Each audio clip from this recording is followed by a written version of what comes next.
Welcome to Recently Logged, where we went to go see the Grand Canyon, and now we get to talk about Shrek the Third. Yeah. Wow. Wow. Well, hello, everyone. Hi. I'm Robbie. And I'm Micah, and we're Monsters And we're Recently Logged. A movie podcast. Gotta bring back that joke. No, a movie podcast, Micah. You didn't know time to make movie references on a movie podcast. We went on vacation, a little cross-country road trip, if you will. Hey, don't tell them where we live, Micah. I'm not telling them where we live. You said Grand Canyon, and then we said cross-country. Yeah, it could be anywhere. No, that's fair. Wow, and that wasn't our only destination. That's true. We stopped a lot of places. It was a very long trip. I'll give you several of them so you could triangulate our So you can triangulate where we live. Yeah, exactly. But yeah, we went on vacation. We took a couple of weeks off, and now we're back. We're working on our Shrek series. Yeah, and we did Shrek. We did Shrek 2. We did the first two Shrek movies, and then we did like 3 different episodes between this and the other two. So. Now we're on Shrek the Third. But we're still doing the Shrek series on the podcast. Yeah, and then we got Shrek Forever After, Puss in Boots, all the Shrek holiday specials. Do the musical. The video games. The musical games. Oh my gosh. Hey, the app games. Speaking of video games, our first experience with today's movie was actually through a Wii game. No, I was about to say our first experience with Shrek ever. Yeah, with any Shrek media was a Wii game. It was a Wii game for Shrek the Third that sucked. Yeah, that thing was crap, man. But we'd always play it because I liked the fighting mechanics so much. Like it was a really fun fighting mechanic, but all the fights absolutely sucked. Right. So yeah, like we weren't allowed to watch Shrek growing up, which was like fair enough. Understandably, like, yeah. I wouldn't show this. Shrek to a young isn't kid. exactly a kid movie, you know. Like I wouldn't show this to a young kid. Yeah. But we sure did have that Shrek the Third Wii game at our grandparents' house, not even at our house. And they're even more like sheltery kind of thing than our parents were a lot of the time. Yeah, which I always thought was really weird that like the Shrek the Third game was there. Like, how did they get it? It was rated E10 and up too. Yeah, it's got that crude humor, Robbie. Ooh. Not crude humor. But yeah, that is just an interesting little factoid going into this. I was about to say, it doesn't really affect how I felt about the first 2 movies, because like it wasn't really related to that at all. But like the insane nostalgia for this dumb Shrek Wii game has somehow influenced how I feel about Shrek the Third. Right? There is a lot of nostalgia for Shrek the Third, and I hate that. Yeah, it's weird. We had never seen the movie until last night, and got some nostalgia for it. So. But yeah, let's get into talking about that. Yeah. Let's discuss. So we're going to move on to our basic facts segment, in which we go over the basic facts of the movie. In which we inform the people. We're informing by the people. No, for the people. Sorry, we just watched The Ballad of Buster Scruggs. Yeah, Ballad of Buster Scruggs. But anyway, by the way, since the last time we did an episode, IMDb, which I use for my basic facts, completely switched web UI. No, dude, the web UI is it's been switched for like 3 months now. No, not the last episode we did. It wasn't like this. Maybe not for your browser. I don't know. Yeah, I don't know. It's been switched on my on Safari for like months. Wow, well that sucks because it kind of sucks. Yeah. But anyway, Shrek the Third is a 2007 PG movie, clocking in at an hour 33. Its little IMDb description is reluctantly designated as the heir to the land far, far away. Shrek hatches a plan to install the rebellious Artie as the new king, while Princess Fiona tries to fend off a coup by the jilted Prince Charming. Wait, how long did you say this thing was? It's an hour and 33 minutes. Okay, I thought you said 53 minutes. I'm like, what the heck? The cast, pretty similarly as all the rest, it includes Mike Myers, Cameron Diaz, Eddie Murphy, and I always forget how to say his last Antonio name. Banderas? Banderas. I always forget how to say Banderas. Antonio Banderas, Julie Andrews, Yeah. John Cleese, Rupert Everett, Eric Idle, and the ever critically acclaimed Justin Timberlake. Yeah, baby. Justin Timberlake. Yeah, he back said at it again in the voice acting he's game. done many a voice acting role that has changed the animation game. Like Right? He really has. It is directed by Chris Miller, and according to Letterboxd, only Chris Miller. But according to this, if you go to the cast, he's probably a co-director, so he wouldn't be billed right up at the top with Chris Miller if it's a co-directing credit. Yeah. More than likely. It was written by Jeffrey Price, Peter Seaman, and Chris Miller. Chris Miller? None of which worked on the original Shrek franchise. From what I gathered, the two that are not the director, they've worked on a lot of stuff together, including the live-action Grinch movie. The live-action Grinch movie is much better. It was nominated for awards, but not really no really big no Oscars, no Golden Globes. It's not getting like Oscar, but it did win an award that I think is very fitting. It won the sequel that shouldn't have been made award for the EDA Special Mention Awards. Yikes, bro. Which I think is funny. Yeah, no, it shouldn't have been made. But yeah, that's really about it. Let's go ahead and get into what me and Micah actually thought of the movie. It's interesting though because in the trivia it's still the same for this. Antonio Banderas voices Puss in Boots in the English, Spanish, Mexican, Italian, and Japanese versions of the movie. Not the Japanese version. Because he knows so many languages. So, Micah. Yeah. What did you think of Shrek the Third? What did I think? The most anticipated sequel What did to I think? the animated masterpiece that did I think? actually is Shrek 2. Yeah, Shrek 2 is an animated masterpiece. It's true. It really is. It's better than the original. It's probably one of my favorite animated movies of all time. Yeah. But what did I think of What do you Shrek think of Shrek the the Third? Third? Why didn't they just call it Shrek 3? Would it have disgraced Shrek 2 too much? It would have disgraced Shrek 2 too much. It would have put it too similarly to it would have caused so many problems. But man, Shrek the Third, I had heard terrible things about it. Literally nothing but bad things about it. And I didn't know what to go in expecting. I really didn't. Because I knew it was supposed to be bad according to people I trust, but at the same time I don't want to just come in being like, oh, this is bad. Can't wait for the sucky Shrek movie.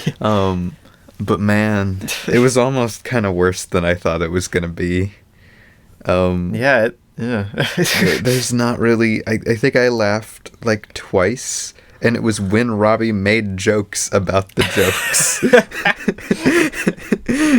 I did not laugh, I don't think really at all at this whole movie.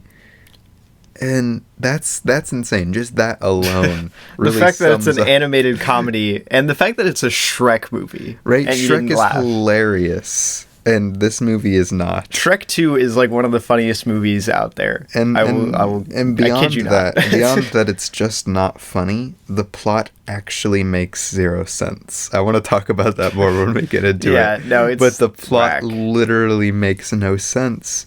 And the best way to describe it, and I'm going to rip off Robbie some, but this really is the best way I could think to describe it, is it feels like later seasons of SpongeBob. Yeah. And a lot of that, I'll explain that more later. But if you know what I mean, then you know what I mean. Because yeah, I was about to say, early SpongeBob feels so smart and clever and funny, and it's doing the most. And then later season SpongeBob feels like Shrek the Third. Not as bad as Shrek the Third from what I've seen. But Shrek the Third is just doing the work. Yeah. No, it's pretty painful. But yeah, I really think the only redeeming element I could say from this movie is Antonio Banderas and Eddie Murphy singing. You again. seriously forgot Eddie Murphy? I did forget Eddie Murphy's Oh name. my gosh. But yeah, Antonio Banderas and Eddie Murphy singing again together. There you go. That was the only redeeming element. I don't know. I thought their song was pretty meh. Oh no, it's mid for their songs especially, but like I just like them singing together. Well, there you go. All right. How do I sum up my thoughts on Shrek the Third? I think I enjoyed it while I watched it, like mildly. Obviously, it wasn't that funny. Like a lot of the jokes in this really suck. Like really suck. And that kind of sucks because, like, I always cite comedy as my favorite genre in film just because it's such a fun genre, you know? Yeah. So it sucks that one of my favorite comedy, like, franchises produced a movie that's this unfunny.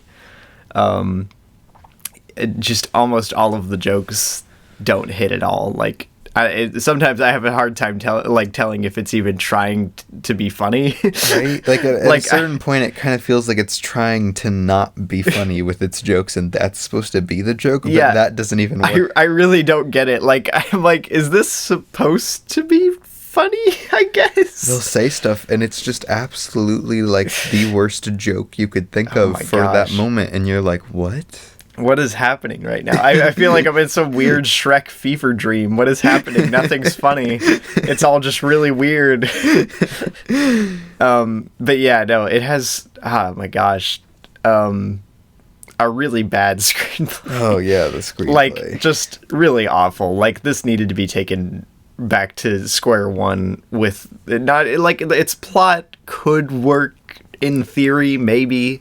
There are a lot of plot elements that could have worked, like the Arthur thing, him coming back could have been fine, whatever. Though, like, I'll say this, because in Sherfillis's video, he's like, why in the world would they bring back Charming when they could have had an original? But honestly, I could have handled Charming coming back. I actually kind of liked his, like, opening with, like, him, like, I don't know, like the very opening with him. Yeah. I was like, okay, this could be cool. That could be cool, yeah. Like, I wouldn't have hated Charming. No, I liked Charming, actually. But, like, not in this movie. Yeah, like, I like Charming. And then, like, in this movie, he just... No. No, not in this movie. He's an idiot in this movie. I mean, he was an idiot in the first movie, but he's different. He's just stupid. He's a whole new level of dumb in this movie. But yeah, no, just really, really awful screenplay. Like, one of the worst I've seen in a while. Even from an animated kids movie. Right. It just makes no thematic sense. Like, there's no thematic coherence between the different plots. There's, the A plot and B plot make no sense together at all, really. A lot of kids' movies, like I was talking about with Mitchell's versus the Machines, at least if, like, they're not very interesting screenplays, they usually follow a very base structure. And this maybe kind of follows the Shrek structure. Yeah. But following the Shrek structure with just nothing to it, no thought put in it, creates this. Yeah, it's just a really mediocre to bad mess. The soundtrack for this is kind of abysmal compared to the first two Shrek movies, which have amazing soundtracks. Like, I don't know. There's some really bizarre music choices. There's some really bizarre animation choices. The lighting looks pretty good in this one, I guess. No, I'll say this. The animation is a step up from Shrek 2. Yeah, no, it is. It like especially during the opening, I was like, wow. This movie looks good. Mike was just looking at Charming Sarah like, wow. I can't believe they did it. I was just like I was like, this looks so much better, but it's so much worse. Yeah, I think the actual, like, animation part of it actually got worse, but, like, the textures and lighting got better. Textures and lighting like got better. The cinematography is actually a lot less interesting than the other two Shrek movies. True. It's a lot more visually dull than the other Shrek movies, even though the animation does look better. Yeah. I don't know. It's just like when we first finished the movie, I said, "Oh, I kind of had a good time. Like, I laughed, I cried, whatever, you know." I did not cry. I cried. How terrible. Yeah. And I was like, maybe it's not so bad. And then I sat down for, like, I laid in my bed for like an hour, just like trying to fully grasp my thoughts on Shrek the Third, and I just realized I'm like, wow, this movie actually kind of sucks. Yeah. So yeah, I think I enjoyed it partially while I was watching it. I didn't even like enjoy it. I think it was just nostalgia, Robbie, and Justin Timberlake. Oh my gosh, Justin Timberlake's performance does not fit in this movie at all. But that's another discussion. Yeah, no, not a good movie. Definitely the worst Shrek piece of media I've seen. Even the video game was better than this thing. No, the video game was better than this. And the video game kind of sucked. But yeah, no, not good. Not a good movie. I'm curious to see what the fourth one holds, though. Right. But yeah, interesting. Let's go ahead and get into the main discussion now that we've rambled on about our basic thoughts. Yeah, who rambled on, Robbie? Oh my god. All right, on to main discussion questions. The main discussion, Micah. This is the actual meat. This is the meat, unlike Robbie's rambling. My pathetic ramblings about John Cheese. about John Cheese. So do we want to open us off with a fun little question? No. Do you have a fun little question? Sure, if you want to open us with a fun little question, do it. I said, do you have a fun little question? Oh my gosh, I can think of one if you want me to. I have one. Oh, well, thought you might have one. Then go for yours. All right, what do you think is the actual funniest joke in the movie? The actual joke? Because I asked this in the other Shrek movies. What's your favorite joke? But what do you think out of all of this actually pulls off as the funniest joke of Shrek the Third? Oh gosh, funny joke. I feel like most of the jokes fall into the not funny, didn't laugh category. Gosh, the nosebleed nerd was kind of funny, I guess. Is that a hurtful stereotype? I don't know. I mean, I wear glasses. Am I allowed to say? You wear glasses and your nose bleeds off. Yeah, there we go. Yeah, I'm immune to criticism now. Okay. What funny joke? Man, and Donkey isn't even funny in this movie. And one of my favorite characters from Shrek 2. I really like Puss in Boots because I really like Antonio Banderas. Puss is so funny in the second movie. But he's got nothing. He's like comedic gold in the second movie, and then it's just the gold mine has run out of nuggets, if you will. We've run out of nuggets, people. See, that was funnier than the entirety of Shrek the Third. I could say that my favorite joke I made up was that anytime Justin Timberlake got upset, it kind of sounded like the singing killed my grandma. Oh my gosh, singing killed my grandma. Okay. That's true, it did. That was kind of funny. That was kind of funny, but that was literally no credit to Shrek the Third for that it didn't even exist yet. Although the guy who directed Shrek Forever After directed Trolls. Did you know that? I did not. Yeah. That's interesting. Fun facts. Dude, funny joke. Is there a funny joke in this? Every intentional joke that it tries to do in my mind, whenever I think back to oh, that was supposed to be a joke, I'm like, it just doesn't land at all. Every joke that was kind of funny was funny for the fact that it either wasn't funny or that it was completely and utterly out there. It was just so wildly out of place in the Shrek universe. The Dada. Oh my gosh. The Dada thing is the most disturbing thing I've watched in a movie. That is one of the most horrifying frames in any movie. Oh my gosh. We just watched The Thing for the first time, and that was creepier than anything in that movie. I audibly gasped when that frame came onto my screen. I was like, what the heck is this? I don't know. Stephen King was frightened. That would have scarred me as a child. But yeah, no. Funny jokes. I don't know. I guess. Remember when Puss and Donkey meaninglessly switched bodies and didn't do anything fun? It wasn't even funny. What? No. I think a main reason like none of these jokes hit. Not, I still haven't answered your question. The main reason a lot of these jokes don't hit is their comedic timing is just so wildly off in this movie. Right? Like there's no rhythm to it in this one. There's just like they'll throw a joke at you. The movie doesn't have rhythm. They'll throw a joke at you like the at least you have us, Shrek, and then they'll let it sit for like 0.5 seconds, like no uncomfortable silence. He's like, yeah, right, ha, I'm screwed. And I'm like, no, that's supposed to be the joke.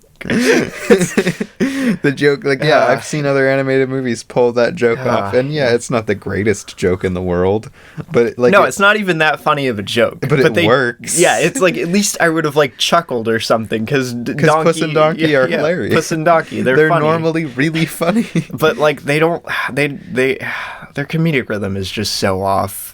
In this movie, I think I could think of one of the jokes that I like was actually like, wait, this is supposed to be funny. Like I could think of that. Yeah.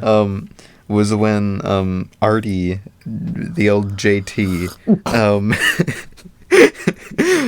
like choking on my tea over here, like starts like breaking down and crying at Merlin, my gosh, yeah, which doesn't I don't get it. I just don't get it. He's not like a young kid. Yeah, they don't set him up as like a whiny person. And he's not appealing. Like, what is he appealing to Merlin's better nature for? Like, why would whining and crying get to Merlin? He's a tortured soul, Micah.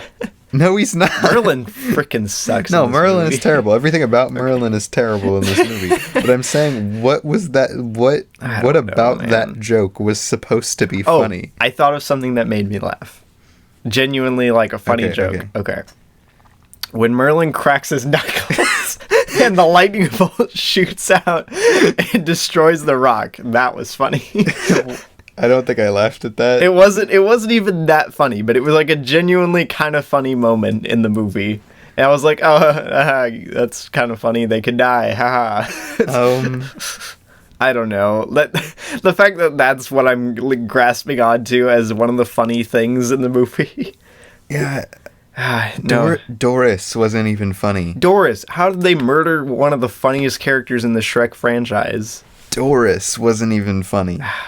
And then they try... The entire princess B plot was just painfully unfunny, right? And like not even good. Even if it wasn't funny, at least it could have been like serviceable to the plot and whatever. It wasn't even good. Like the empowerment thing didn't make any sense. I am not a woman. I am not a female. Oh my gosh! I cannot claim that I am empowered from that standpoint. But I think I have the slightest bit of knowledge of empowerment in general to know that doesn't make any sense. It's not empowering. Was it even supposed to be empowering? I don't know. Was it supposed to just be a joke? But it didn't. It didn't come off like it came off as a joke, but it didn't come off as a joke. Yeah. No. It's bad. And then on that note, like there's this one moment for and I can't get over this at all. To really sum up, because I know Ravi said earlier that the soundtrack was terrible. And it was. Yeah. Oh my gosh. But this is to sum up the true usage. So think back. Close your eyes. Close your eyes if you would. Think back to Shrek 2. The ending of Shrek 2. Fairy Good Godmother times. by the piano. Fiona's about to run off. She summons the piano guy. Gives him some instructions. She says C minor. Put it in C minor. Lights. Her soothing voice comes in. Jennifer Saunders, baby. We kick off on one of what is the greatest uses of a song in any movie I've ever seen. It's beautiful. It's amazing. It's memorable. It's interesting. It's literally better than the original song. Now, we move to Shrek the Third. Too much of a Bonnie Tyler stan. And we have Snow White. She's ripped off her sleeves. That was kind of funny. She's got a little tattoo. If only Snow White wasn't the most annoying character in this entire franchise. she's coming forward. She sings. She summons this bird and animal army, as you do as Snow White. Which is like very low hanging fruit on the comedic Snow White tree. Like every Snow White parody has done. And they're going to storm the castle, which I'll get to storming the castle later. Oh gosh. They're going to storm the castle, and she goes. An immigrant song starts. It's immigrant song. She butchers the scream from immigrant Not only song. she destroys the scream, but immigrant song starts. They charge. I'm like, what? Like the best Led Zeppelin song. Yeah, the best Led Zeppelin song. It starts. It's going for, I would say, probably 6 to 10 seconds at the most. Yeah, it does like the opening guitar riff at least. At the most, and it cuts immediately. Like, it cuts from that scene immediately over to another scene with all the other princesses fighting with a completely different song. Oh my gosh. A completely different song. A song that doesn't even, like, match sound-wise. They, like, it's weird. There's, like, some weird mutilated attempt to make the riff from... immigrant song go into the other song, and it just doesn't work at all. Yeah, at first I was like, what? What is happening to the song? And then what's going on with the song? It switched completely. But that sums up both the jokes and the song usage. It doesn't make sense. What's so odd is that, like, half of the time I have to try and figure out if it's supposed to be a joke or if it's just some weird bizarre writing choice. I'm like, is this supposed to be funny? Yeah, and Artie, Arthur, Artman, JT, Justin, baby.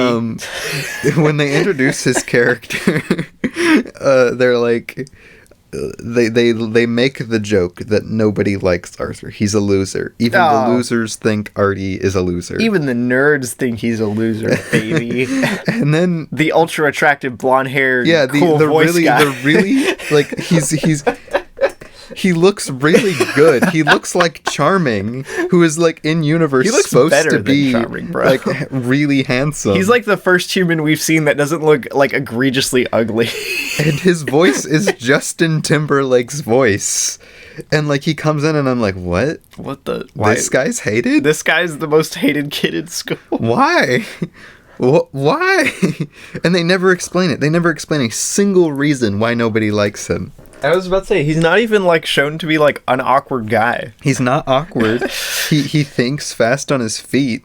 The only thing they have is that he gives up easily. He's kind of short, I guess. But like I'm saying, like, the only negative about Artie is that he gives up easy. He doesn't believe in himself. That's the only thing. But people who don't believe in themselves usually aren't hated by everybody.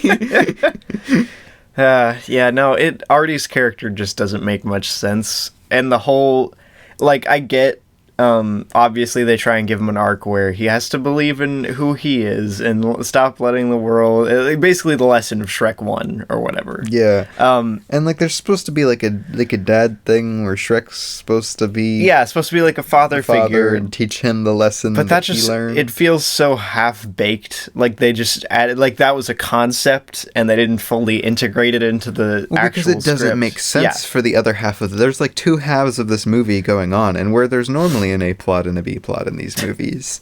You've got your A plot kind of being Shrek going to get Arthur while Fiona is pregnant, and he's got to deal with being frightened. He watched Eraserhead too many times. He watched Eraser, and now he doesn't want to be. And then you have your B plot, kind of like, I don't know how Charming being the main villain is the B plot, but he is. Yeah, how does that work into the whole father thing? Like, well, no, none of the B plot works into the father thing at all. You have Charming taking over and Fiona leading the Princess Rebellion or something. I love how Shrek and Charming literally have no reason to like fight other than Charming wants to rule far, far away. I mean, Shrek kind of helped kill his mom. I mean, yeah, but I'm saying, like, thematically, there's absolutely no reason they should be at odds, really. Yeah, they don't really have that many, like, opposing, like, anything other than just that. Like, other than revenge. Yeah. Charming wants revenge. That's literally the only reason any of this is happening.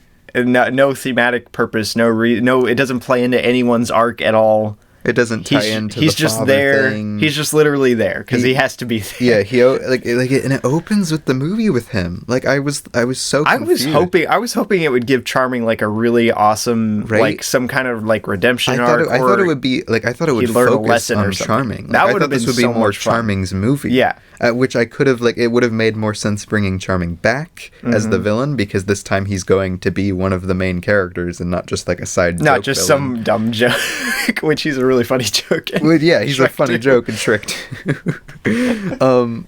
Like, because they open on him, and like the animation and like the lighting and cinematography all are, technically speaking, at their best in the opening of this, I would say. Yeah, there was actually probably. There was one shot of like of him where it was like backlit and he was walking through, and I was like, dude, this looks epic. Why? But then it immediately cuts off, and his plan makes no sense. I mean, his plan kind of makes sense, but not for like. Not in universe. Not in universe, no. Like, if you were to just remove his plan from the context of Shrek, like, sure, I guess. I guess. But yeah, like, with his plan, one of my least favorite things that happens in this movie is his plan just works so easily. Like, so easily. So, granted, spoilers for Shrek the Third, the king is dead.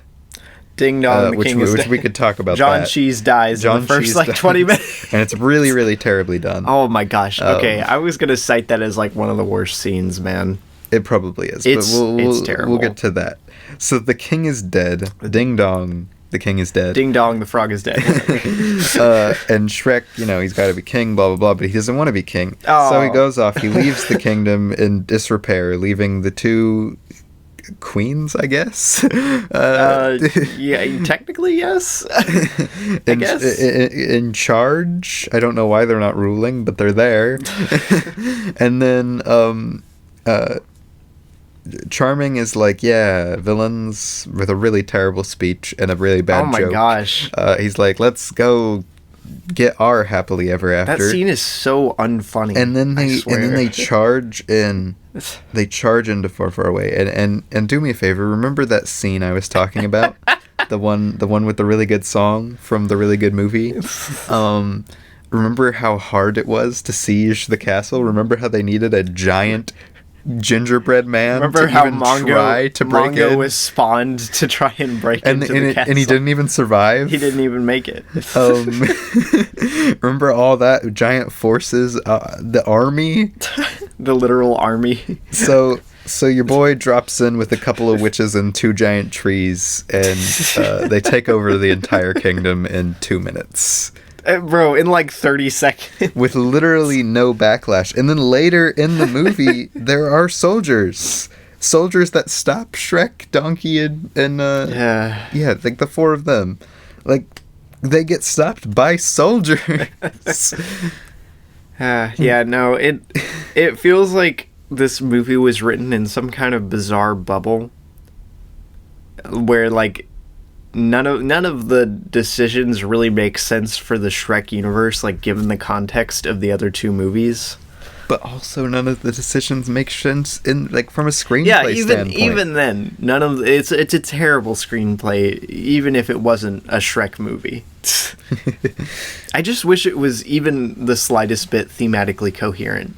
Like, it had some overarching message that applied to all of the character arcs inside of it. Like, that's like a trademark of Shrek. Right. That's like that's what makes the first one and second one so emotionally impactful, is they all have something to say about self-identity. And it works with and all of the characters. So well with Fiona and Shrek and all the other even characters. Donkey Even Donkey. and stuff. Yeah, no, Donkey plays into that. And heck, like, in the first Shrek, Donkey is such a big, important part Exactly. to the emotional core of the movie. Like, it's insane. Yeah, and what is this? What is Shrek the Third saying? It's saying what is it saying? It says its point right. It says being dad sure is spooky, but sure is spooky, but you shouldn't care about what other people say. you shouldn't care if they're messy because you're also messy. Yeah, and don't care if you screw up your children because you tried your best. because what is the message of this movie? That's not the message, it said what did it say? It said like I think it's just like be yourself or something like that. I don't remember what the ending song is. They literally sing the message over and over again. Which that's the message from the other two movies, but just worse. Yeah, I was about to say like the first movie is literally all about like their identities, their self-identity, what people perceive them as. And how society has like deemed them as not worthy of love, even though they are. And then the second movie works with that. All about how they deem themselves unworthy of love. How they deem themselves unworthy even of though love. they are. And then the third movie is baby scary. Dada. Oh my gosh. God, it's baffling. And also Charming's there. What is his point? What is the point of him?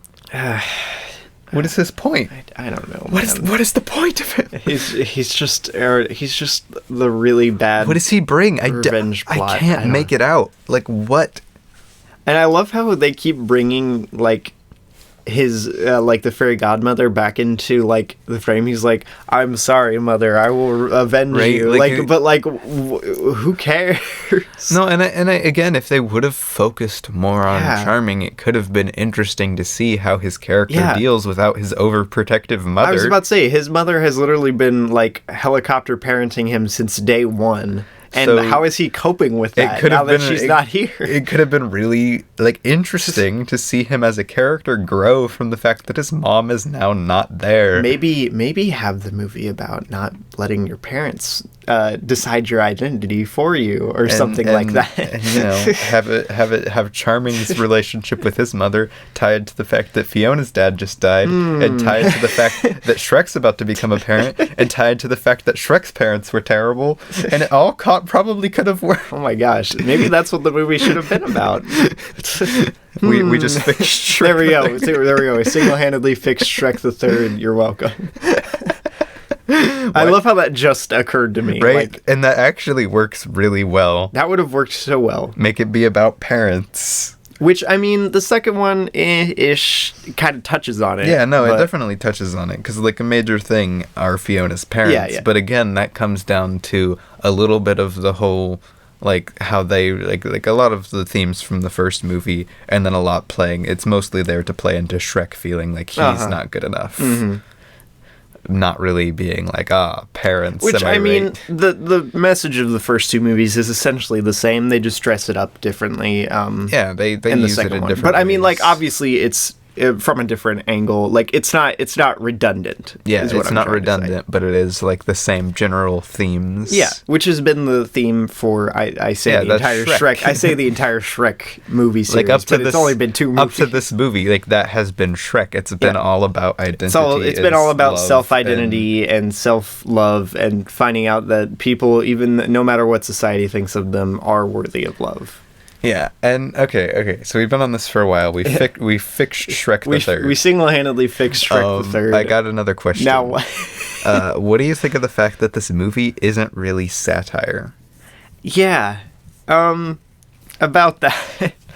Okay, so the original Shrek, the OG Shrek, for those unfamiliar, is literally supposed to be a direct parody of Disney era fairy tale adaptations. That's what it was started as. That's always been. It was supposed to be out of spite. Yeah, it's a very spite-filled movie with that somehow turned out surprisingly great. But it always like whenever a Shrek movie brings in an element from another fairy tale, which I mean Shrek itself is a quote-unquote fairy tale. It's always to critique that fairy tale in some way. Like, I'm trying to think of a good example. I'm blanking here. But like, whenever they bring in another element from a fairy tale, it's always to point out either how dumb or how cliche it is. Like, that's usually the point of it. Yeah, you know, it's trying to be a parody. It's trying to be a satire. It's making these things really stupid because they kind of are. Yeah, that's the whole point of a satire, is to point out how dumb something is by laughing at it. Yeah. And Shrek the Third, it just doesn't do that at all. Like, it plays almost every single fairy tale element like completely straight. It doesn't even in the universe. It doesn't even like play it like straight, in my opinion, but it plays it straight from Shrek's universe. No, that's what I'm not saying like the gingerbread man is like run as fast as you can or anything. I'm just saying like there aren't any jabs at the fairy tales themselves. All the Shrek characters just act like they're Shrek characters. There's no it's become joke. It's an established universe now, but in a bad way. Like, it is now to the point, and I cited this earlier when I mentioned it reminds me of new SpongeBob. I was talking about this earlier. I feel like it's the same kind of thing, where in the first seasons, and in this case the first movies, every time they were trying to do something unique, trying to do something funny, trying to point out all of these things, making really clever comedy. Oh my gosh, unique characters. The critique of capitalism in seasons 1 through 3 of SpongeBob is really good. And like actually really smart, clever critiquing comedy. Yeah, that's most of what both of those are. Like both the early seasons of SpongeBob and Shrek.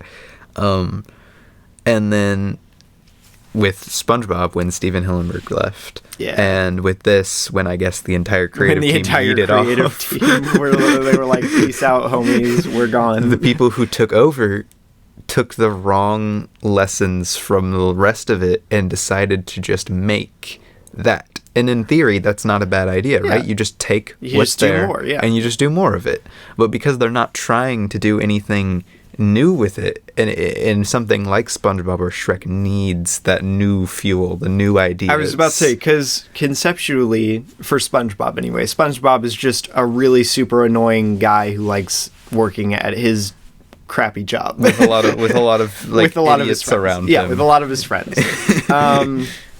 And the comedy always comes out of like the situation that he's placed the clever in. Things that happen. There's actually some really smart and like kind of like philosophical things that happen in SpongeBob, and it's really funny. Guys, if you've never watched the first 3 seasons, and heck, even the 4th season is pretty good, of SpongeBob, you need to go watch them. They're really great. And all this stuff is really, it's done well, both from its message, and it's also really funny because it's the SpongeBob universe doing it. And the same kind of general concept with Shrek. You have these normal themes that actually work really well, but are also really funny because of the way they're being accomplished smartly through Shrek. Exactly. And then you come into Shrek the Third, where they're not trying to do that. They're literally just trying to do more of this, just the characters. Yep. The characters in the universe, that is there. They're just doing that, which just... It comes off as dry. It comes off as lazy. It just comes off as hollow. Yeah, exactly. It doesn't feel like it. Like, you're seeing these locations that you saw in the last movie. You're seeing these characters that you saw in the last movie, and they're doing stuff that seems kind of like stuff they'd be doing. And you're like, oh yeah, of course. Like Charming would be working as a theater guy in some crappy bar somewhere. Yeah, sure. Like, yeah, that makes sense, I guess. SpongeBob would still be doing this. SpongeBob still is an idiot. SpongeBob's still annoying. Oh, okay, yeah, that makes sense. But then that's all there is to it. There's nothing deeper to it. It just comes off as weird, and especially if the jokes aren't that well done, which in Shrek the Third, they're definitely not that well done. It leaves just a movie that is just straight up not interesting to watch. Yeah. Oh my gosh. Later SpongeBob is just so oddly unfunny. Yeah, and it was actually interesting because yesterday when we watched Shrek the Third, we rented it last night. We had actually watched a SpongeBob episode from season 3, but it's the one that got censored, not really big, stupid thing. Midlife Crustacean. Yeah, Midlife Crustacean. That section of the episode. Which is a really good episode. It is a really good episode of SpongeBob, but it got cut. So we're watching this on Prime, and it gets to the second half, and we're like, "What is this? What the heck We is haven't this?" seen this Yeah, before. we've rewatched these seasons like over and over again. I've never seen this episode. And I looked it up, and that was the episode that used to have Midlife Crustacean, which is, Yeah. by the way, that double episode is an award-winning episode, like, thing. An award-winning section of TV. And then we were like, oh my gosh, this is really bad. And it was exactly that. So we had that like new SpongeBob taste in our mouth from the fact that we got this half episode from later seasons. And then we watched Shrek the Third, and you're just like, this is so similar. What the heck? Yeah, the energy is just like the same. And like, I don't know, man. I don't know. It feels like how I've heard people describe the latter half of Community, where all the characters just kind of, they're like, yeah, that seems like something they might do, but it always feels like someone else. It's obvious that someone else is writing. Yeah, for the characters for the now. season. What's his face? I lost his name. Yeah, I don't remember his name. Yeah, that guy. Rick and Morty guy. Rick and Morty Community guy. The season he left. Yeah. But I feel like that's how it is whenever a big, like, when you have characters as iconic as, like, Shrek, they're going to try and write him like they've experienced him. Yeah, they're going to try to write him like Shrek and not like how they would write a good character. Yeah, not how they would write like an actual character. Which, I don't know, it's bad. Basically, the moral of the story is don't change creative teams ever. Lock them in with a contract or something. Yeah, lock them permanently in. Keep they them can attached never leave. to their media. Even make it a law. Even if it destroys their lives, it has to happen. It's the way to do it. Shrek the Third could have been good. You just need to kidnap all of the creative team until they put out the next movie. Yes. Yes, because Recently Logged definitely condones kidnapping. Do you have a question though? Do I have a question? Because that's a good question. You haven't asked a single question. I have another question already. Sure. We mentioned what I thought was the worst scene earlier. What do you think is the worst scene in the movie? Like just the like, if you could just like chop one of the scenes out of existence. The absolute culmination of everything bad. Culmination of everything like bad in the movie, man. Honestly, like the worst scene. Honestly, it's probably that scene, but I want to come up with a different one. Like, let's talk about that scene first, but I want to come up with a different one too. Okay. So I would say the real reason I think this is like the worst scene is it's literally everything we've said that's bad about it. Like, it's got a really bad usage of a song. It's got a really out of place joke over the fact that Fiona's father is dying. It's got like 5 jokes. Right? And it drags out so long. It's got those stupid, which can kind of like, I've watched a skit anyway that uses the whole fake out death joke to be kind of funny. Micah, the fake out death joke can be absolutely hilarious in the right context. But not in this context. And Fiona is like crying. She's bawling her eyes out.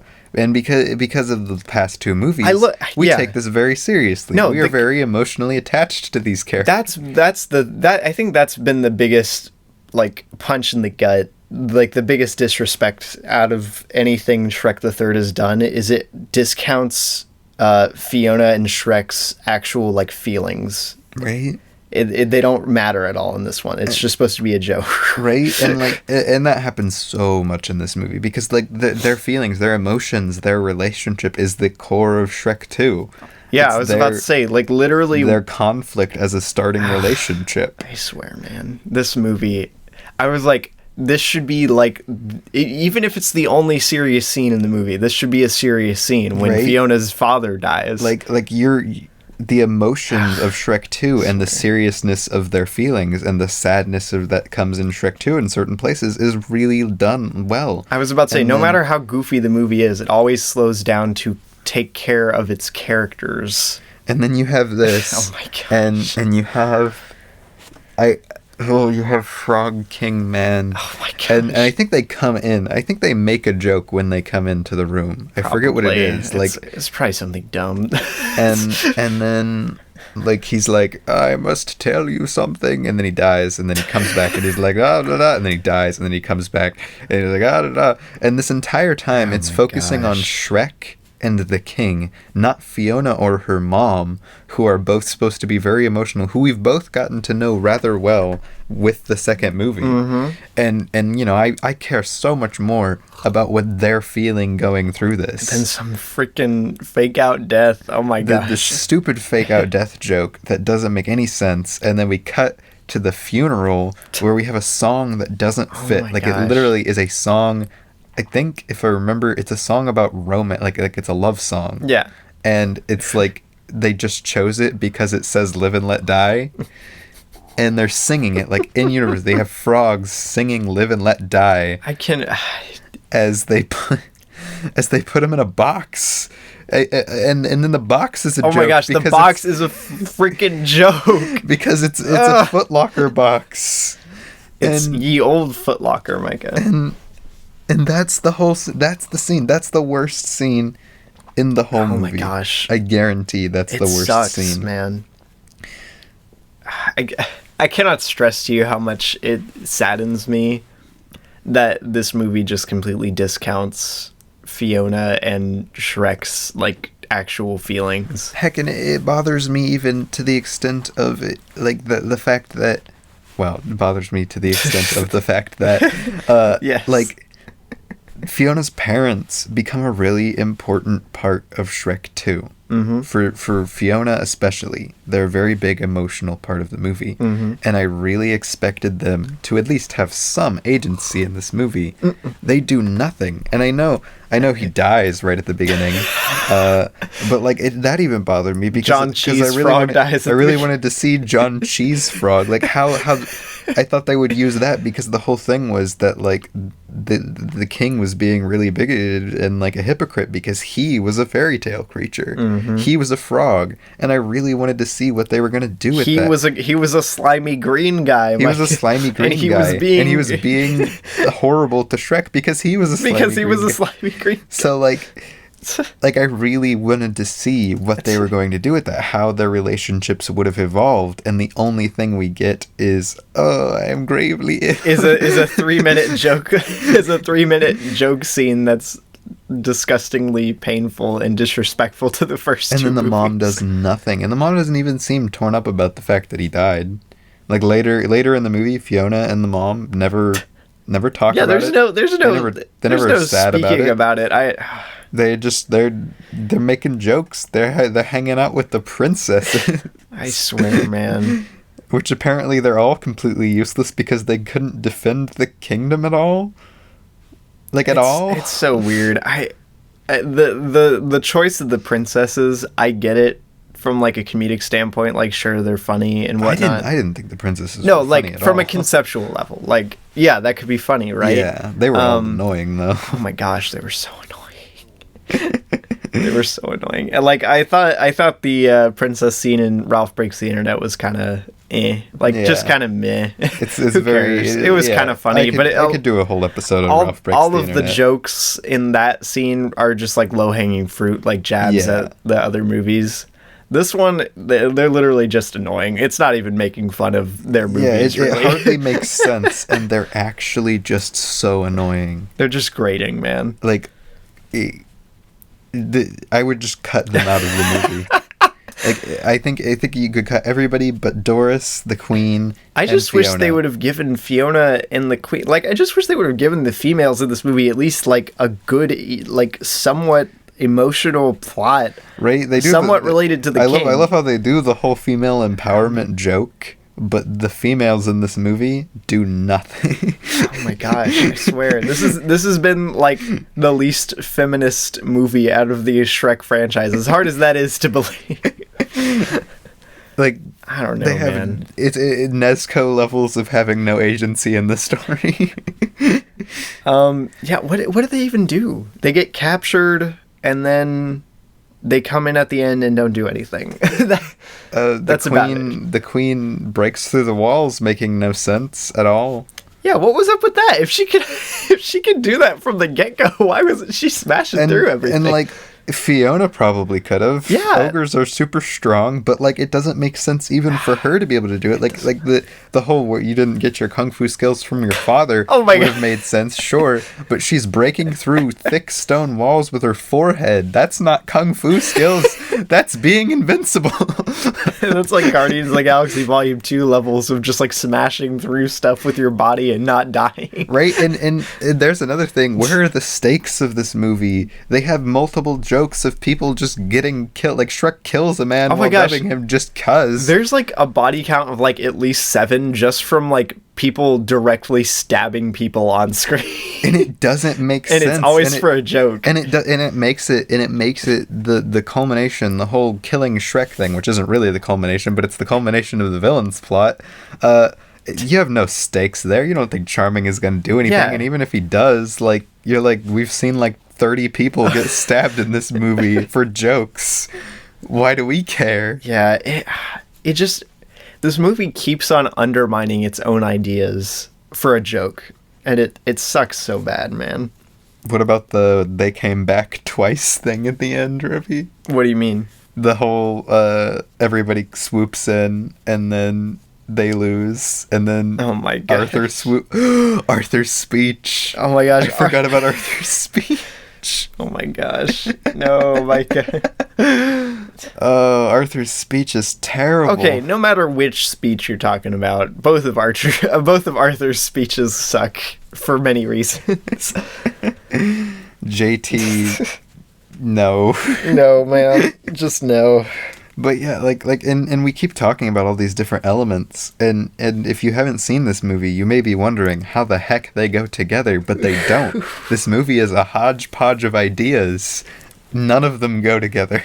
The villain plot, like, all of the ideas on their own could have worked in theory. Like, the villain plot, like, all the villains are fed up with being the losers, blah, blah, blah, whatever. That's kind of cool, I guess. Shrek's scared of being a father. Of course he is. He's an ogre who had a bad father. That's kind of cool, yeah. I guess. And then, like, Arthur, he doesn't know how to find himself or whatever. Okay, but here's the real thing about Arthur, though. They tried to make a thing out of his father leaving, and that's the reason he is the way he is, but they do nothing with that. Like, he literally doesn't seem too torn up about the fact that his father... He seems fine. That's the problem. I know, right? He seems perfectly fine. Other than the fact that he keeps getting picked on in school for some bizarre reason. We're not sure why. He's hot. Stop picking on him. He's hot. Stop. Wow. He's got the silky smooth voice of freaking Justin Timberlake, a singer. Yeah, why didn't he sing anything in this? It was 2007. That's like the height of JT. Where is his singing? Like, there's nothing wrong with him. And then they have that horrible, horrible Merlin scene. Oh my gosh. We didn't even talk about Merlin. Yeah, let's discuss Merlin. Like, we're almost at the hour mark. We haven't even done the what we watched segment yet. Hold on. There's like a couple elements that we haven't talked about. Okay. Artie making no sense. We gotta, he just, like, he's an okay concept, right? Yeah, but everything about his execution doesn't make sense, especially relating to Shrek. And then again, they undermine anything that would have been emotional with jokes. So, like, in the first Shrek, for example, you have the scene with Donkey and Shrek. And Fiona's in the cave. They're out in the moonlight. It's one of the best scenes, in my opinion, in the Shrek, like the first Shrek movie. I feel like everyone thinks that, right? They have a really, like, heart-to-heart, but it's also, it's stupid, it's funny, but it's also a heart-to-heart. It's funny because that's how they cope with their insecurities, is they make jokes. Yeah, they're both two insecure guys joking around and having this genuine heart-to-heart. Uh-huh. That's really the emotional core of the movie, besides the thing with Fiona. Which would never happen without this scene. So wrapped up in layers, Onion Man. Yeah. That scene. Yeah. But then you have, you come into this, and you think they're going to try to go similar route with it. They're going to try to do something, because they have the stupid scene around the fire, and Artie mentions that his dad left him. And then, Shrek can relate to this because he had a terrible father. He had a similar, experience. And he's trying to relate and connect with Arthur, Artie, JT. Yes. And then Merlin pops out. Freaking Merlin. And starts blaring this music. I died a little that day. And then they all look over and he's like, "Oh, sorry. Thought I'd set a bit of mood music." Why does he sound like this? What is happening? Wow. Wow. Oh, no, he's not British, but still, that was a terrible British accent anyway. I don't know why it evolved into that. But, wow. He's like, "I thought I'd set a bit of mood music for your heart to heart." What? Shut up. and then they never really have the heart to heart. It kills the emotion of the scene. Do. I would honestly cite that as the best scene after Merlin gets out of the picture. There's actually some pretty good stuff there. Yeah, they attempt to have some pretty good stuff, but it's not even solid enough that you feel like it. I don't know. That's the first time Shrek the Third feels like a Shrek movie. It's the first time it kind of slows down and actually has a conversation. Oh. And you'd think Puss and Donkey would, have some interesting, I feel like it could have been such a cool thing having these characters now together, gone through all that they have, really try to mentor this kid. And then none of that really happens. They don't really do any of that. And then, you have the scene where Shrek saves his life by being super mean to him. Got him. Good one, buddy. And JT's just like, "Oh, I can't believe I ever trusted that guy. Oh, life's terrible." And then, Puss and Donkey are literally Why does JT sound like and they're literally like, "Are you an idiot? Are you a freaking idiot?" He literally, Charming was literally going to murder you right there. Are you stupid? You fool. And that's it just doesn't make sense. It's just baffling choice after baffling choice that on the surface seems like it would be a good idea, and then in execution it's just painfully unfunny and doesn't make any thematic coherence at all. Yeah. All right, one last thing to talk about. Okay. One last thing, and then we'll go into we'll wrap it up. We're well over the hour mark now. It's fine. One last thing. Okay. The high school, everything high school related, including Merlin. Yeah. Thoughts? I like some of the idea. I've always liked high school, pointing out some of the dumb stuff in high schools, because high school's kind of dumb. It's true. It's a little childish, but then again, so is high school, that sort of thing. It's just, I like some of the ideas presented here. The Old English teen slang kind of is funny in concept, but it doesn't make any sense in the Shrek universe at all, because that's never been a thing. Right? Why would they talk in Old English? No one talks in Old English. And because they're not, what I think mainly doesn't work about that though, is that it's not that they're just talking in Old English, it's that they're using modern, not even modern slang, old modern slang with Old English, and not just having the Old English be their slang. That would have been funny, actually, if they would have just done Old English be the slang for the time. That would have been funny, actually. Yeah, that but then they're doing the whole typical for the time teenager 2007 baby, what a time. that kind of thing, everybody from Clueless. I can't wait, man, we should watch Clueless. But in Old English, and it's honestly hard to understand what they're even saying. Oh my gosh. What else is there to say? That all of the jokes in the high school are just, they don't hit at all, man. They're dumb. That's some of the dumbest stuff in here, honestly. Yeah, that's what I was kind of leading towards, is that the high school, and unfortunately Mr. Artie, all suffer from just it not matter. It doesn't matter at all, and it doesn't have any care put into it at all. It's just there to be funny, and it's not funny. It's when playing tie it back to the Shrek the Third Wii game. When playing the Shrek the Third Wii game, the Shrek the Third there's Wii actually a lot of time dedicated to high school in the game. You're doing a lot of high school stuff. There's a hockey mini game thing. It's kind of like a mix between not rugby. I just lost the name of it. Lacrosse and hockey, and there's a mini game with that. Yeah. No. Actually, in the game, they dedicate so much time to going and getting Artie from the high school. Yeah, there's so much with that, and then in the movie, it doesn't matter. They literally could have just gone anywhere and picked him up, and it wouldn't have made a difference. Right? He could have been anywhere. Actually, he probably could have been everywhere else, and it would have been better, because it doesn't matter, and it leads into nothing making sense with Artie, because everybody hates him for no reason. Yeah. At least if you would have put him out of a situation of high school and dropped all of your stupid jokes that don't work. You put him into some situation where he has to work on a farm or something, and he actually feels genuinely terrible because he's not good at whatever he's doing. Mm-hmm. He's been left with people because his father left, and now he has to do this thing that he's terrible at, and he thinks he's a failure, and his life's terrible, he sucks, blah, blah, blah. That would have at least made sense. Yeah. Instead, he's just this hated kid at this high school for no reason, and the high school is there for no reason. Yeah, it's like I said, it seems like it's just inserted there so they can make a few jokes, and the jokes aren't even funny, so why is it even there? And maybe you wanted it to tie back into Merlin? Give Merlin a reason to exist. But it doesn't make sense. Merlin isn't a good character.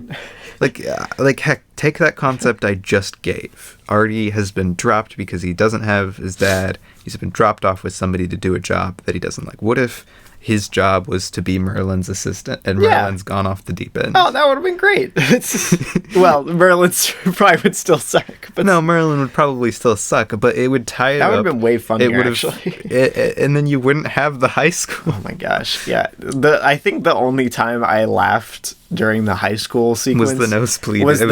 That's the only time I can think of laughing. The nosebleed joke was funny, just because it was so unexpected. He says one word and his nose started bleeding. I don't know why that was so funny to me. And the getting high off of the myrrh was kind of funny too. Wow. The frankincense. Because I was like, why is there what I don't get? Okay, sure, the high school jokes don't make any sense anyway, but they seem like more jabs at college life than anything. Right. More than high school life. What's up with that? I mean, sure, a lot of people get high in high school. Okay, but still.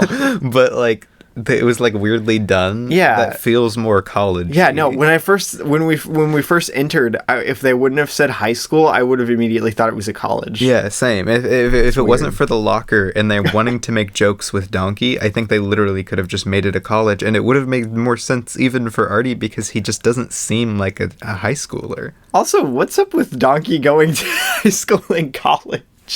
Why was he at college? How did he go to high school? What was he studying for? How did he go to high school and college is the real question. How did he pay for this?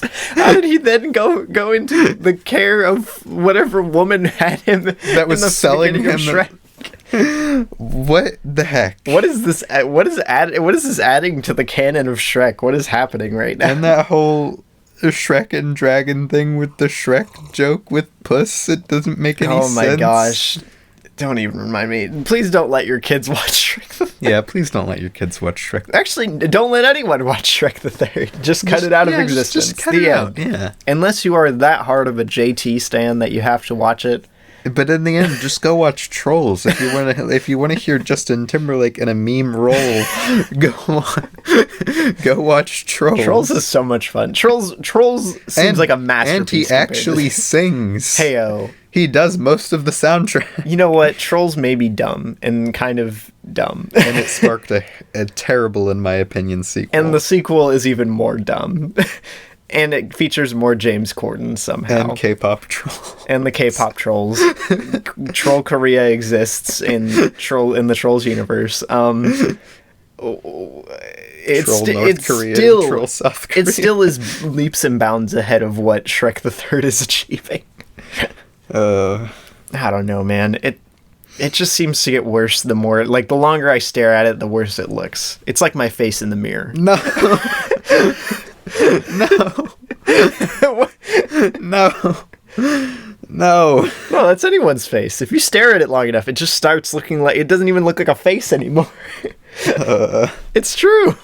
No, just try it with any face. You just stare at it long enough. It doesn't, like, what the heck is a nose doing in the middle of your face? Wow. Okay.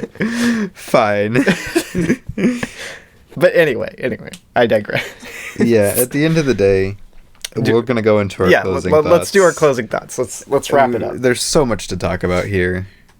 All right, so closing thoughts. Do you want to? So closing thoughts. Closing thoughts. Do you want to go first? Do I want to go first? Sure, I'll go first. Go for it. Since you've been ranting and raving for the past hour. I mean, I have too, but still. How to sum up my thoughts on Shrek 3? It's just Shrek the Third. Thank you. Don't compare it to Shrek 2. Oh my gosh. It's just, like I mentioned before, really the biggest problem with it is just its abysmal screenplay and its complete thematic incoherence compared to, which the whole reason that sticks out as much as it does is the first two Shrek movies are so thematically centric all the time. Like literally every decision they make. It's just so disheartening to see it not be thematically coherent throughout like all of the different arcs, which they don't even they attempt to give arcs to people. It doesn't even work, man. Yeah, all of the comedy pretty much sucks in this. We tried to think of one good joke, and the best I got was a rock being blasted away. that was it. I don't think I ever came up with an answer to that. Yeah, it's just really bad. Honestly, depending on how the fourth one is, I might say just skip this and just go watch the fourth one instead. But I don't know. Maybe the fourth one's even worse. I don't know how it could get much worse than this. I've heard either the fourth one is slightly better, or according to Shafrillis, it's really good, and everybody is just me. All right. Well, I mean, yeah, there's not much else to say about it. Fiona's done real dirty in this one. Honestly, I feel bad for her. I forgot to mention that this started the age of Shrek. The age of Shrek. Oh no, because like the Iron Age. The second, the Iron Age of Shrek. Because the second Shrek, sure, it was big, but this Shrek movie started like full force. Started the industrial age of Shrek, where everything was Shrek marketing. Shrek this, Shrek that. Hey, it's kind of like how SpongeBob, when it got bad, went into the whole golden age of SpongeBob merch. Yeah. And now everyone has SpongeBob merch. Yeah.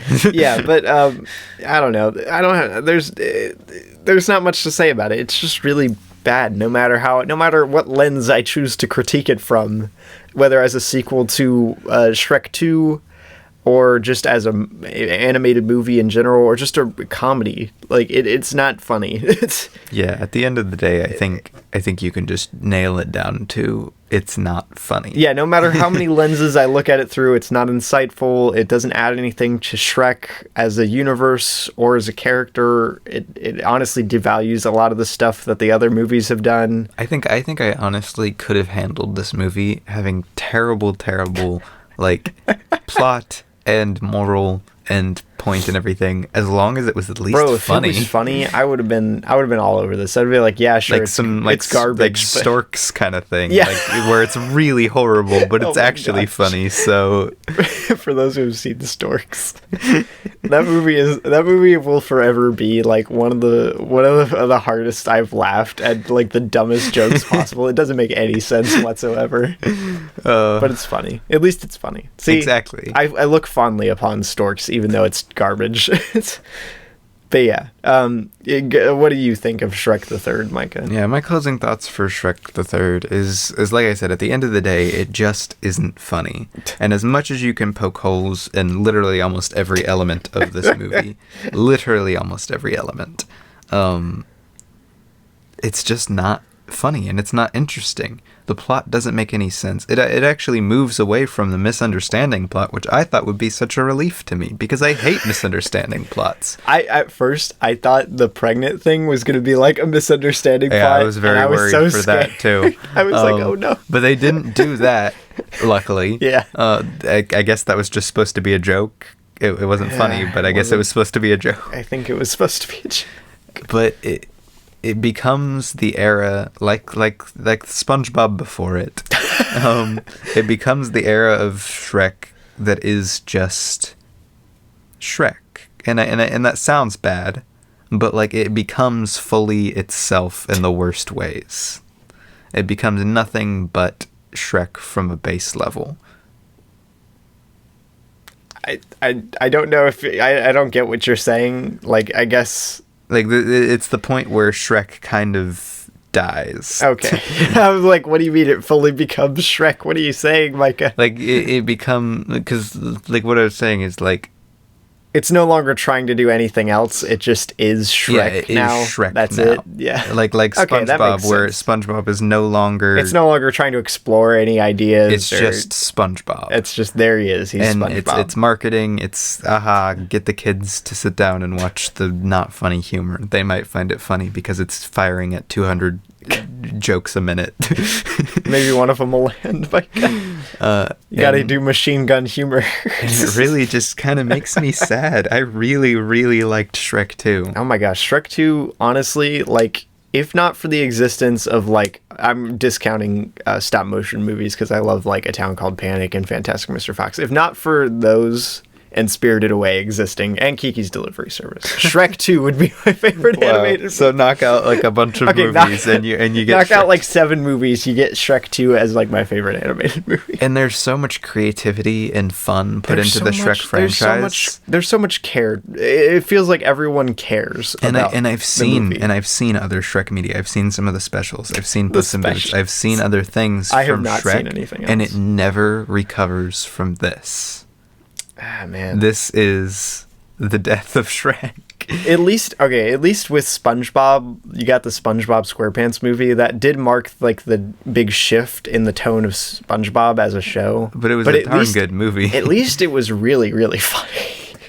Like, sure, it starts to dip into like the sort of ridiculous, dumb stuff that happens in the new SpongeBob. Yeah, it's the kickoff to it really is the true transition to the next phase of SpongeBob. But at least, at least it's funny.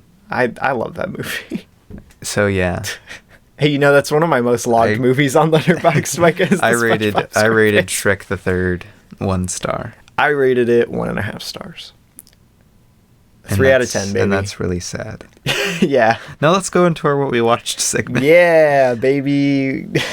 Yeah. I'd like to formally apologize that I kept sniffling near the latter half of that. I'm still recovering, in case you couldn't tell, from my voice. I'm all nasally, gross, disgusting. He got allergies where we went. I got allergies. Like, that's the worst allergic reaction I've ever had to anything. I literally... The air was poisonous where we went to him. There was so much sinus pressure I couldn't hear out of my left ear for like a day.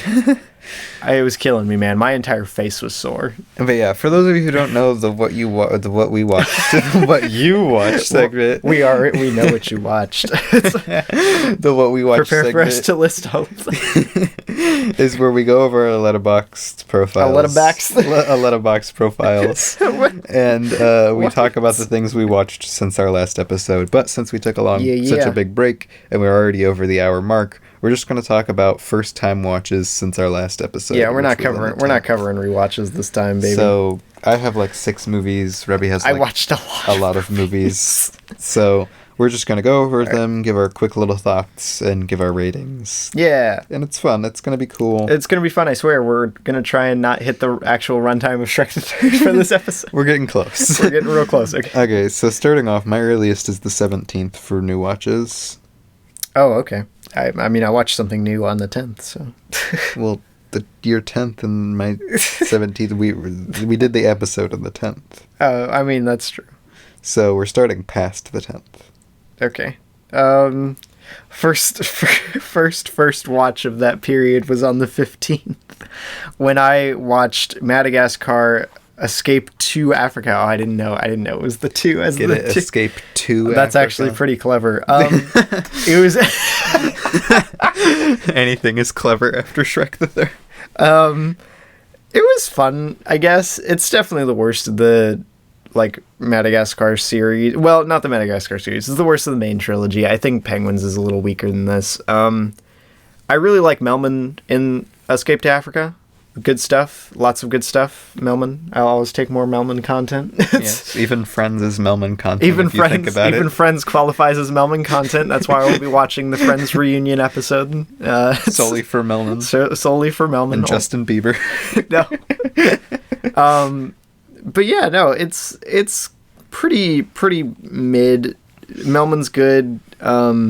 Also, Chris Rock is funny in this, but what did I expect? It's Chris Rock. Yeah, it's Chris Rock. I mean, like, I gave it a 2.5. It was fun. I had a fun time. All right. So the next first watch for me, or the first watch, I should say, first watch. was I watched Amadeus. This was Robbie's second time watching Amadeus. I think Yeah, we talked about it on the last episode. No, we didn't. I think you did. No. Yeah. I watched it. I watched it later that night. I don't know. Anyway, we watched. Which is why I was going to mention it. Then you're like, no, Robbie, that was the 10th. Just do it with me. I know. We watched Amadeus. Yeah. Mozart Man. Mr. Mozart Man. And it was actually really fun. Like gosh. I didn't know what to expect. It's a lot of because it's fun, like a man. period piece drama rivalry thing. It looks so stuffy and boring. But from like its everything about this has such amazing energy. Oh my The gosh. music is incredible. Oh, the music is good. The editing's really great. I wish we could find the original version on something other than VHS though, because the VHS made it look really terrible when it's a really colorful movie. I want to get a freaking 4K steelbook for this bad boy. It looks so good. But you can only find the director's cut. Yeah. And we don't want the director's cut. The director's cut for content reasons. is a bit edgier than the theatrical cut. Which, by the way, don't go watching Amadeus without. Oh yes, no, it's rated R. Please don't go watching it out of. Look up what is in Amadeus. As always with our movies that we watch, I do highly recommend. No matter what the rating is, please go look up on the IMDb Parents Guide what's actually in the movie. Please, especially for this one. Out of any movie, I would say on this podcast, go look up what is in this movie before you watch it. That being said, it's a very really well driven rival film. One of the best, actually probably the best period piece I've seen. The editing, amazing. The music, amazing. The production performances, design, amazing. The production design. Okay, name a more iconic performance than this man as Mozart. Oh my gosh, his laugh is brilliant. Tom Hulce absolutely destroyed this role. I know this sounds boring, and especially if you don't know much about Mozart, because I knew that he was like a really lively person. I knew that from history, I think. But if you don't know this movie could sound really horribly stuffy, really boring. Oh yeah, no, I thought it was going to be really stuffy. It's literally the opposite of anything boring. It's really funny. It's really energetic. It's got great music. It's got a cool rivalry. It's so good. I gave it 5 stars. I also gave it 5 stars. I gave it a 4.5 the first time I watched it, but the second time, all of the problems I had mainly were pacing problems. It kind of just went away the second time. Yeah. Then on the 20th though, I watched for the first time. What did you watch? Oh wait, did you watch that? Yeah, I watched a few things. We started the road trip on the 19th. See, I forgot you watched those on before we watched that. Yeah. I watched for the first time my second Jacques Demy film, Young Girls of Rochefort, which made my top 20 favorite films of all time. I adore this movie. I highly recommend you check it out if you have the means to do so. It's really good. One of my favorite musicals. Definitely my favorite Jacques Demy film, and I mean I liked Umbrellas of Cherbourg a lot. I didn't. And Donkey Skin's really fun too, but we'll talk about that one later. About Donkey Skin. But yeah, no, really good. The cinematography looks, as usual with the Jacques Demy film, it just looks gorgeous the entire time. And the costume design. I could do a whole episode on Young Girls of Rochford. It's very, very good. 5 out of 5. All right. Did you watch anything else? And right after that, I watched my second Yasujiro Ozu film. I just usually call him by his last name because I don't know how to pronounce his first name. The guy who did Late Spring, the other film I had seen. I watched his film Tokyo Story, which is a bit more well known. I think they're about the same levels of knownness, I think. But Tokyo Story, it's one of the highest rated films on Letterboxd. I can see why. Very emotional. It just doesn't give me enough to like chew on in the first half of its runtime. The second half is like perfection. I will not touch it. But it just needs to give, I think, the viewer a little more to like latch onto in the first half, and it would literally be like the perfect movie. It's super emotional. I don't know what I expected. Late Spring was like crushing. But yeah, definitely check it out if you get the chance. Tokyo Story, good stuff. I can't wait to watch more of Ozu's work. He's killing the game. All right. Did you watch anything else before the 20th? I did. I watched something. Wait, Donkey's Kong was before that. I watched that same afternoon. I watched a lot of stuff. I kind of watched this one too. Yeah, I had it up. I had headphones in, so he couldn't hear anything. I couldn't hear the audio, but I watched the whole movie. It's a musical too, so you're really missing out on a lot of stuff. But I put it as logged, but I didn't log it because I didn't have any of the audio. Yeah, you didn't really like get the full experience of it. But I did get the whole story. But I got another Jacques Demy film, Donkey Skin. It's a fairy tale movie about the original fairy tale that Cinderella is based off of. Yeah, it's about the girl who I'm not gonna go into plot details on the podcast. It's really good. It's got what did I say? I said this film is dripping with raw, unfiltered, old-fashioned fairy tale energy, which is something to admire. Robbie, the only reason incest isn't okay is because I want to marry your father. Oh my gosh. Can't wait for that to be on recently logged out of context. Oh yeah.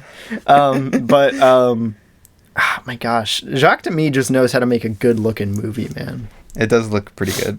I'll say that. It looks amazing. It was pretty goofy. This is one of my favorite. This has to be one of my favorite fairy tale adaptations. A straight helicopter rolls up at the end. I love how the fairy godmother in this absolutely just lives. Yeah, she just talks about the 21st century all the time. She knows about like she's living in the 70s. Everyone else is living in like the medieval times. The fairy godmother is living in the 70s. Right, she rolls up in a helicopter. She talks about phones. She's talking about cell phones.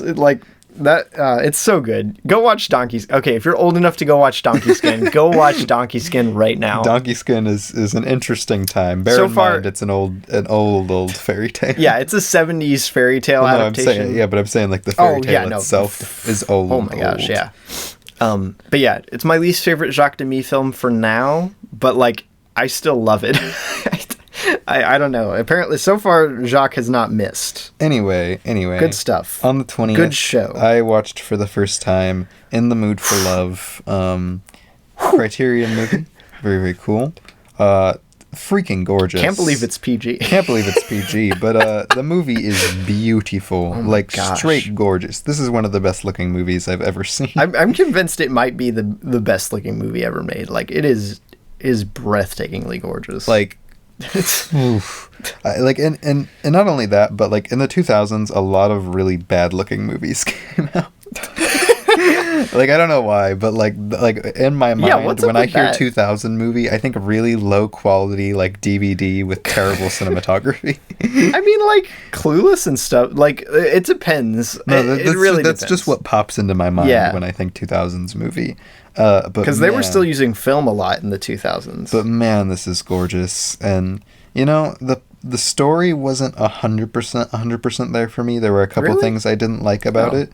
But like what it tries to accomplish, accomplishes brilliantly and beautifully. I would cite it. Okay, I would put this on the 1001 movies to watch before you die list if I were to make one. I think I would probably put that on. It is just gorgeous, and It's magical, man. You need to watch it if you're old enough to watch it. Yeah, it's really great. It's PG, but yet it's still pretty adult. I was about in to its say themes. it's about an affair.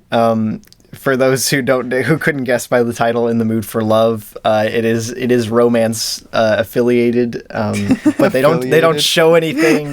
It's fine. It's fine. It's fine. Don't worry about it. I rated it 4.5 stars. It wasn't quite to a 5 for me. I rated it 5 out of 5. I did give it 4.5 originally, but on rewatch, when I understood what was going on a little more, I grasped it a little better because it is kind of abstract-ish. No, it's sometimes it's pretty darn abstract with what it's trying to do. But, like, yeah, now that I had a better handle on what was going on, which, I mean, that's partially on me for just, like, being too dumb to understand what was going on. We're about to hit the length of Shrek the Third. I know. But, like, yeah, no, I bumped it up to a 5 this time. Then we watched The Thing for the first time. Ayo, The Thing. 80s horror, very good, very classic. Yeah, the 80s one, not the 2011 one. Only Kurt Russell movie I've seen where I've liked Kurt Russell. That's a crime, Micah. It's a crime. Kurt Russell This is just such a fun movie. A national treasure. Like, honestly, just such a fun movie. The special effects are breathtaking. Oh my gosh. They're so good. They've so aged like fine wine. Fine wine, because baby. they're all practical. It's all practical. That just goes to show you, if you can possibly do it in camera, try and do everything in camera. And like, don't do it in post. It's not. And we actually watched it with our sister right after this, who's not as into movies. So when we said it was a horror movie, she thought it was like a modern horror movie. I was about to say this is definitely not a modern horror most movie. of the horror movies she's seen are like think like I don't know, just like modern horror The Conjuring, movies, like or something like that. Yeah, something like that. The Ritual, like it stuff like yeah, that. Yeah, genre that era, the modern horror era. And we showed her this, and she thought it was going to be like that, and it's definitely not like that. So she was kind of disappointed with that. But like, oh my gosh, it's so good. This also made it on my top 20 all-time favorite list. So if you go into it, don't expect like that kind of also horror. Please consult the parents guide before you watch this one. This one's too. Also rated R. Yes. It's I mean, for good reason. Yeah, I would say pretty justified. Don't let your children. Please do not. Please do not. This would scar me for life. Oh my gosh, this would have. I would have literally. I would have never gone near a dog. I wouldn't have gone near anyone. I would have just died, I think, if I watched this when I was younger. But I think it's really great. It has a few issues for me, just on a story pacing level and everything. I love its screenplay. But the screenplay is brilliant. I love it. It's really darn good. I gave it 4.5 stars. I gave it 5. I think it's pretty darn close to perfect, honestly. It has like one or two pacing problems here and there, but like outside of that, I think it's perfect. All right, next Sucker Punch for you. Sucker Punch. Zack Snyder's Sucker Punch. Oh boy. Okay. Yeah. I can't believe you. Yeah. I can't believe you rated this what you did. I watched Zack Snyder's Sucker Punch for the first time, which I had always been kind of curious about because I like Inception. Yeah. Double feature, Inception and Sucker Punch. That would be very interesting. Dude, Sucker Punch sucks. Sucker Punch, more like Sucker Punch. Am I right? Am I right, guy? It sucks. Can't believe you gave it 3 stars. Okay, so for those who don't know, Sucker Punch is about abused women trying to break out of a mental institution. And it's very questionable in its execution of this, I think, is probably the reason a lot of people don't like it. It's one of the main reasons I don't like it. But there is a lot of stuff here on a conceptual and actual, like, what did I say? Here we go. I put it pretty messy, but there's a lot here on a conceptual and technical level that I really dug, which is true. But dude, technical side of things suck. The CGI looks terrible. Okay, the CGI action doesn't sucks. look great. There's more slow motion than anything. Action. I liked the choreography. Okay. The choreography's fine, but the action itself is either shaky or oh my god. Do you not like what do you have against slow motion? It looks terrible. It's not interesting action. Okay. I personally thought the idea of using... We could do a whole episode on Sucker Punch. I personally thought the whole idea of, like, the dancing being extrapolated through the fight scenes was really cool to me. Yeah, but why the dancing, Robbie? What do you mean? Like why, Mr. Snyder, did we have to have them doing that? Yeah, I mean, it is an interesting decision. Not against, like, I'm not gonna be like, oh, I can't believe, like, not like that. I'm saying that Mike hasn't said anything. He's like, not that there's anything wrong with it. No, I'm just saying, like, why in this current situation of the story being about abused women and everything, doing what they did, Mr. Snyder, 40-year-old white man, made this, and that bothers me. I mean, yeah, like, I wish a female had, like, conceived of this, but I mean, I liked it, honestly. I want to watch it again. Oscar Isaac gives he absolutely destroys the role. Yeah, in this. I think the performances from really everybody. Actually, yeah, I was about to say almost everyone is great in this. Is giving it their all. The mom from Spy Kids is here. Wait, what? She's the. Oh my gosh! I didn't even realize that was her. Oh my gosh, that's so funny. They're giving it 110 on the performances, especially Oscar Isaac. Honestly, the only person I would cite as like a bad performance is Vanessa Hudgens in this. She's hardly in it. She's not doing too hot in this, honestly. But yeah, anyway, I gave it 1.5 stars. I kind of hate it. I gave it a 3. I think it's actually has quite a bit of artistic merit to it. Even though it is a little cringeworthy the more I think about the people who made it. But like if you consider like death to the author and whatnot, I think it's pretty fine. I still think it's pretty bad. It's boring. It's got a terrible soundtrack. Bad action. Anyway, next I watched for the first time Inuyasha, Affections Touching Across Time. What the? What's touching across time? Based off a movie spin-off of the classic Inuyasha 90s anime. Of course, the classic. It was pretty that I've fun. Definitely heard of before because I'm an anime fan. It was pretty fun. It was pretty mid. It wasn't doing too much. It wasn't like bad. It was pretty mid. It was pretty mid for everything animated movie wise. It was fun, and that was about it. I gave it 3 stars. Wow, the same I rated Sucker Punch. Yeah, it's better than Sucker Punch. Next, that same day, we watched The Lovely Bones. You watched it for the first time. The Lovely Bones! I had seen it before. Yeah, that's the only reason we're mentioning it.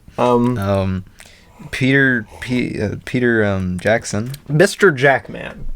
Doing something not fantasy, The Lord of the Rings man. Fantasy. No, it's fantasy. That's where you're wrong, Mike. Not fantasy, but somehow very fantasy. It was fine, I guess. Like, I liked the opening of it a lot. There's a lot of good. I liked Jackson's direction for it. Good stuff. I think I could sum up how I feel about this movie pretty well. Do it. There's a lot of good in here, especially in the beginning of the movie. The cinematography, the ideas, the direction, even some of the editing. Which the editing is probably one of its weaker things, but during the beginning, it's better. And Saoirse Ronan. It's like an extra star for Saoirse baby. Ronan. She's killing the game. She was even killing the game back then. She was killing the game when she was like, I think she always understood the assignment in this movie, which is insane. Well, let's see. She was born in 94. This was 2009. I'm bad at math, so let's get out the calculator. Oh my gosh, 94, Robbie. Wait. To 2009. Wait, so I subtract 2009 from 94. She was 15 when this came out. Which, like, props to her. She gives a really good performance. Oh my gosh. Like, yeah, she's killing it. But, like, outside of that, this movie is way too long, and it doesn't really make that much thematic sense. No. Yeah, I was really into it in the first half, like, first little bit, but it just, we had to stop it halfway through to, like, I think we stopped at, like, a gas station. We were watching this in the car. We watched most of these in the car. Yeah, I watched most of these films on my iPad in the car. So take my opinions with a grain of salt. I didn't experience them in a theater or anything, but we got, like, halfway through, and we had to stop it. And Robbie was like, what? And I was like, there's still an hour left? What? There's nothing left to explore. Because it didn't make any sense. Yeah. It's over. But anyway, I gave it 2 stars. We're over the runtime of Okay, Shrek here.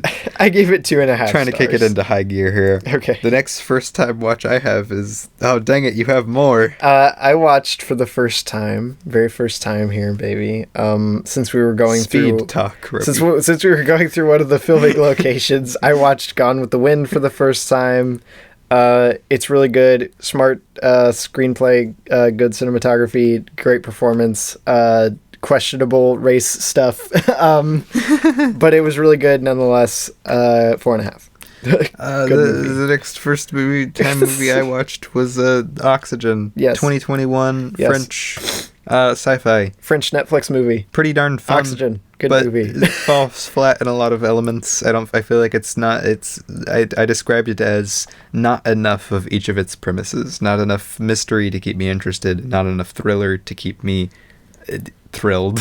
Wow. And not enough sci-fi to keep me in awe. Sci-fi. Yeah, I said it occasionally drags in its pacing, and sure, some of its screenplay isn't as focused as it could have been. Cinematography, beautiful. But I said has a great score, a really good performance from the lead, and a really intriguing premise. They use a requiem in the movie, and that gives it an extra star. Yeah, no, it's good. Good movie. Like if you're looking for a good I'd watch it again. If you're looking for a good 2021 film, go watch Oxygen. I gave good it stuff. 3.5 stars. But yeah, that was the last. I got one more. Oh wait, really? I got Flora. Oh right. Yeah, I watched that. I was doing other stuff while you guys watched. Canadian indie movie, really low budget, and that was its biggest problem. Was it just didn't have a good. Budget. It needed a bigger budget to achieve what it was trying to do. Its screenplay was pretty mid, but it wasn't terrible. Pretty mid, bro. But put that through its actually kind of terrible actors, and it just came out to be really not that good to watch. Good on some guy for making stuff. Cinematography was good, and the direction was pretty decent, but just like everything from a side of things that would cost money is pretty not good. So keep making movies. Keep going for it, man. Yeah, keep making movies.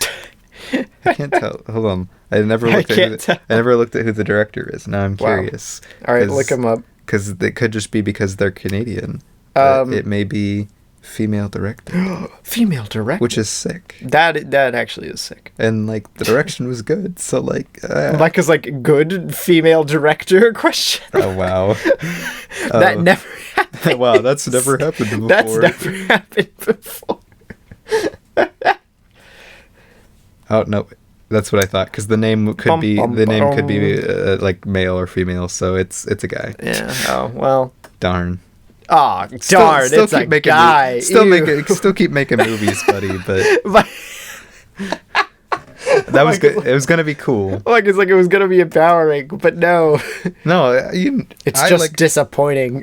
I like trying to find as many especially new female directors as I can, because there really aren't that many that are getting any big movies. Yeah, I was about to say.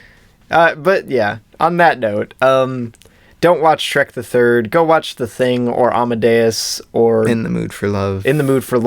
Or Young Girls of Rochford. Something. Go watch something. Content advisory on any of these movies. But go have fun. Young Girls of Rochford isn't bad. Go have fun. Have a great week. We'll be back next week with something not Shrek related. With something not this long. And then after that, we'll come back. I think this might be our longest episode ever. It is. Enjoy. Goodbye, guys. We'll see you next time.